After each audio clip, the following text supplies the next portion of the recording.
स्वागत है आपका एक बार फिर से क्या ये मेरा फर्स्ट वीडियो होने वाला है जो कि होने वाला है तुम्हारा एक स्ट्रैटेजी वीडियो जो कि तुमने अगर एसबीआई पीओ का फॉर्म भरा होगा तुम जानते हो कि तुम्हारा 1 या 2 अगस्त को पेपर होने वाला है। आज है एक बार मैं चेक कर लेता हूँ 24 जुलाई है, तो यानी कि 31 का महीना होता है। 7 से 8 दिन लगभग मान लेते हैं कि तुम्हारा पेपर है 60 से 8 दिन में, ठीक है। तो इस टाइम पे तुम्हें क्या करना चाहिए वो मैं तुम्हें बताता हूँ। हालांकि मैंने आईबीपीएस एसबीआई पीओ का फॉर्म नहीं भरा है, आईबीपीएस पीओ का फॉर्म भरा है, वो है अगस्त में, ठीक है। तो तुम्हें क्या करना चाहिए सबसे पहले, अगर तुम उठते हो तो तुम्हें क्या मतलब कुछ भी फालतू की एक्टिविटीज़ मत करो कि कुछ भी कर रहे हो। सबसे पहले फर्स्ट तुम्हारा थिंग होनी चाहिए कैलकुलेशन का रिवीजन करना। कैलकुलेशन हो गया, मेंसुरेशन हो गया, उसका रिवीजन करना। रिवीजन से मेरा मतलब है कि क्वेश्चंस नहीं सॉल्व करने लग गए सिंप्लीफिकेशन के बैठ के, वो नहीं। कैलकुलेशन कंपोनेंट पे प्रैक्टिस करना। कंपोनेंट से मेरा कहने का मतलब है कि मल्टीप्लिकेशन की प्रैक्टिस कर ली, मतलब समझ लिया, जैसे कि टेबल्स हो गए, स्क्वायर्स हो गए, क्यूब्स हो गए। इन सब चीज़ों को तुम अपने आंखों के सामने से गुजार रहे हो, ठीक है। और तुम्हारा क्या हो गया, हाँ, मेंसुरेशन के फॉर्मूलाज का सिर्फ देखना होता है, मतलब सॉल्व करने की भी ज़रूरत नहीं है तुम्हें, बस सिर्फ उसे एक बार रीड कर लेना है, ठीक है। जो कि मैं अपने चैनल पे कराता रहता हूँ अक्सर, और बहुत सारे लेक्चर्स भी पढ़े होंगे जिसमें मैंने ये 30 मिनट के अंदर ही अंदर सब कुछ सॉल्व करके दे दिया है। ये मैं खुद का प्रमोशन नहीं कर रहा हूँ, तुम्हें देखना है कहीं से भी कर सकते हो। मैंने एक पीडीएफ भी प्रोवाइड की है अपने टेलीग्राम चैनल पे, वहाँ पे भी देख सकते हो, ठीक है। और तो हाँ, मैं आ जाता हूँ वापस से अपने टॉपिक पे। क्या करना चाहिए, सबसे पहले स्ट्रेटजी की बात करते हैं, क्या कर सकते हैं। और मैं लास्ट में तुम्हें ये भी बताऊंगा अपने नंबर कैसे इंप्रूव कर सकते हो, किस तरीके से तुम अपने मॉक्स को अटेम्प्ट कर सकते हो, ठीक है। सबसे पहले हम लोग पूरे दिन मतलब मेन क्या करना है और फिर सब्जेक्ट वाइज बताते हैं। तो मेन में सबसे पहले तुम्हें उठ के कैलकुलेशन का रिवीजन, मेंसुरेशन का रिवीजन करना है, ठीक है। सेकंड थिंग तुम्हारी हो गई क्विज अटेम्प्ट करना है। सबसे पहले बहुत इंपॉर्टेंट है, क्विज अटेम्प्ट करना है तुम्हें। मैं बहुत तेज तो नहीं बोल रहा हूँ। क्विज अटेम्प्ट करना है तुम्हें, अड्डा 24/7 से कर सकते हो, मैं उसी को प्रेफर करता हूँ क्योंकि वहाँ पे सारे के सारे मतलब अच्छे खासे क्वेश्चंस मिल जाते हैं, जिसको उसको उतना ही करके लगता है कि हाँ मैंने बहुत कुछ कर लिया है, ठीक है। उस क्विज को तुम्हें फुल अटेम्प्ट कर लेना है। एंड सेकंड थिंग, तुम्हारा एडमिट कार्ड आ चुका होगा एसबीआई पीओ का, तो उसको उसी टाइम पे तुम्हें एक मॉक लिखना है, मतलब लिखना क्या, मॉक करना है। फुल लेंथ देना है, फुल लेंथ, सेक्शनल नहीं। एसबीआई पीओ प्री का तुम्हें क्या बोल रहा हूँ, हाँ, फुल लेंथ देना है, ठीक है। अच्छे लेवल क्वेश्चन से प्रीवियस ईयर वाला मॉक भी देख सकते हो। सबसे पहले ये मत सोचना कि कौन सा करूँ, उसमें बहुत सारे सेक्शंस होते हैं ना, मैंने देखा है कि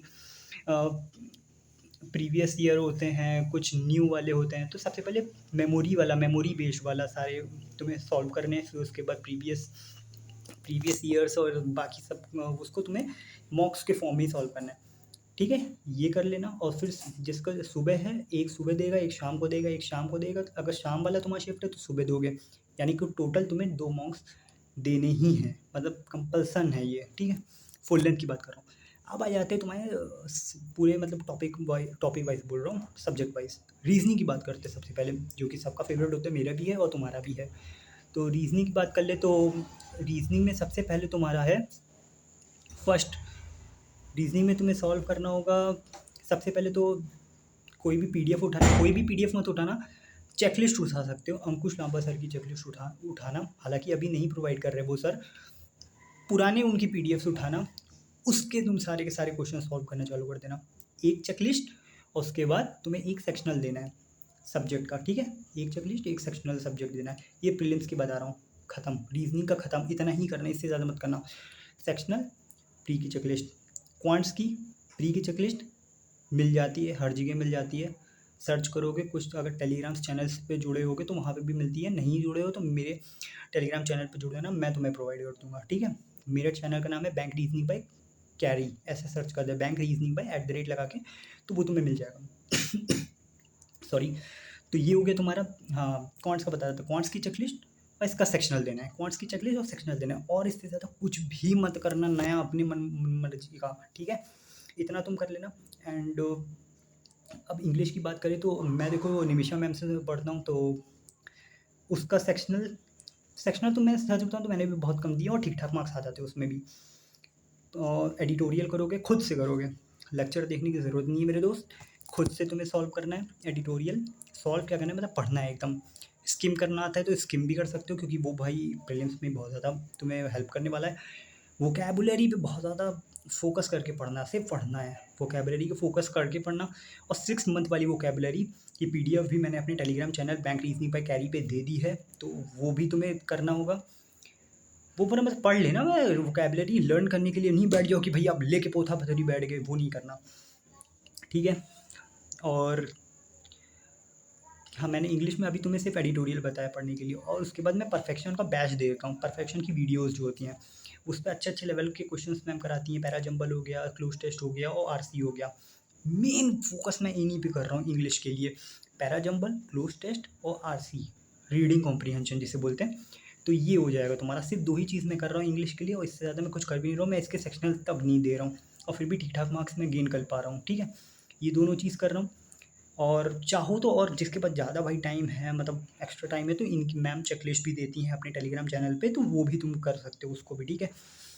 नाउ नाउ आते हैं अब क्वांट्स पे। क्वांट्स की मैंने बात की कि नहीं, आई डोंट नो।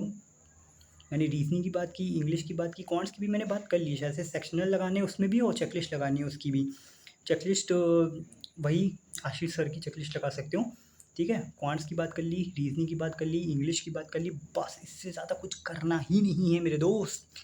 हो गई 7 से 8 दिन तुम्हारे इसी में ही गुजरने चाहिए। जो भी टाइम अब तुम्हारा बच रहा है, तो तुम चाहो तो करंट अफेयर्स मंथली वाला मैं करता हूँ, तो वो तुम्हें कर सकते हो। और जीए, जीके, जीएस जो भी होता है वो सब पढ़ लो, कंप्यूटर के लेक्चर्स देखने वो सब देख सकते हो। हालाँकि मैं फ़ोकस करूँगा तुम्हारा कि करंट अफेयर्स पे फ़ोकस करो, मंथली करो, डेली पे अपना टाइम वेस्ट मत करो, क्योंकि उतनी चीज़ें रिटेन नहीं होती है भाई। प्रैक्टिकली की जो बात है मैं बता रहा हूँ प्रैक्टिकली, ठीक है? तो ये तुम्हारी स्ट्रैटेजी होने वाली है। और एक मैंने तुम्हें बताया था कि एक और प्यारी सी मैं तुम्हें स्ट्रैटेजी दूँगा, जिसमें ऐसे तुम्हारे मार्क्स बूस्ट करने की कोशिश करेंगे। देखो, जब मेरे सामने, मैं अगर मान के चलते हैं मैं आईबीपीएस पीओ को ज़्यादा इसमें सेक्शनल दे रहा हूँ, तो उसमें रीजनिंग 40 मार्क्स की आती है, 35 क्वेश्चंस होते हैं, और बाकी 30-30 का होता है सिस्टम, ठीक है? 30 और 35 शायद से उसमें भी होता है, तुम्हारे क्वांट्स में, उसमें कम नंबर के होते हैं, 0.85 ऐसे कुछ, ठीक है? तो बात कर लेते हैं रीजनिंग की। रीजनिंग में मैं भाई कोशिश करता हूँ ना फुल अटेम्प्ट करने की, और फुल कैसे, कि जो सामने आ जाए वो कर लो सबसे पहला, ठीक है? ये मैं जैसे क्लर्क में करता हूँ, जो तुम्हारे सामने आ जा रहा है वो पहले-पहले करते चले जाओ, होता चला जाता है। बात करें तो पीओ की बात करें, रीज़निंग में किस तरीके से करोगे, तो सबसे पहले तुम्हें मिसलेनियस उठाने बहुत तेज़ी से करते चले जाना है। ये नहीं होता है कि अब, ये भी हो सकता है कि भाई तुम्हारी कुछ चीज़ें जैसे फँस जाती हैं, किस चीज़ में फँसती हैं मैं बताता हूँ। कोडिंग डिकोडिंग के अगर ज़्यादा बड़ा उसमें वो दे देता है कोड निकालने के लिए, तो उसमें 1-2 मिनट बर्बाद होने लग जाते हैं। जेनुइनली होते हैं, ये तुम मानो मेरी बात, ठीक है? तो तुम सबसे पहले वही करोगे जो मैंने तुम्हें बोला, मिसलेनियस, फिर पज़ल्स सॉल्व कर लेना। 12 मिनट बाकी हो तो पज़ल सॉल्व करना स्टार्ट कर देना, ठीक है? एंड थर्ड चीज़ तुम्हारा, क्वांट्स की बात करें तो क्वांट्स में मैं सबसे पहले क्या करूँगा, अगर मैं मेरे सामने आता है क्वांट्स, तो मैं सबसे पहले जल्दी से मैं तुम्हें वन लाइनर पे जाएंगे, स्पीड मैथ बोलते हैं जिसे, और उसके बाद डीआई अटेम्प्ट करेंगे, और फिर अर्थमेटिक के लिए 2-3 क्वेश्चन मैं सोच के माइंड में ही चलता हूँ, मुझे 2 ही 3 क्वेश्चन करने हैं, ज़्यादा नहीं करने, ठीक है? और थर्ड तुम्हारा इंग्लिश हो गया। इंग्लिश में मैं तो आरसी के लिए 12 मिनट रखता ही हूँ। 12 या 10 मिनट बाकी रहते तो मैं सबको छोड़ के मैं आरसी पे चला जाता हूँ, क्योंकि मैं आरसी से फुल गेन करने की कोशिश करता हूँ। आरसी में मेरा गलत नहीं होता जल्दी। आरसी हो गया तुम्हारा, और बाकी मिसलेनियस, इसमें भी वही केस है कि मिसलेनियस जैसे जल्दी-जल्दी टैप मारते हो, जो तुम्हें लग रहा है कि हाँ, ये मेरे को आता है, जैसे कि वर्ड रिप्लेसमेंट हो गया, और तुम्हारा पैरा जंबल टाइप में हो गया, वो जो सेंटेंस जंबल नहीं आते, सेंटेंस बोल रहा हूँ, जो छोटे-छोटे पैरा पैरा जंबल्स, अरे मतलब वो क्या बोलते हैं उसको, मेरे को याद नहीं आ रहा है। सो तो मतलब जो मिसलेनियस होते हैं वो जल्दी-जल्दी जो तुम्हें आ रहा है वो करो। मिसस्पेल्ट हो गया तो तुरंत वहीं निपटा दो उसको तो, ठीक है? इस टाइप के। एरर डिडक्शन हो गया तो तुम्हें आ रहे तो वो करो, क्योंकि एरर डिडक्शन देखो मेरा भाई थोड़ा-सा कमज़ोर हूँ मैं उसमें, तो मैं उसको थोड़ा-सा अवॉइड करने की कोशिश करता हूँ। बाकी सब कुछ सही है मेरा, तो बाकी मैं उसको जल्दी-जल्दी करता हूँ। आरसी लेकिन हमेशा के लिए 10 मिनट बाकी हो तभी करता हूँ।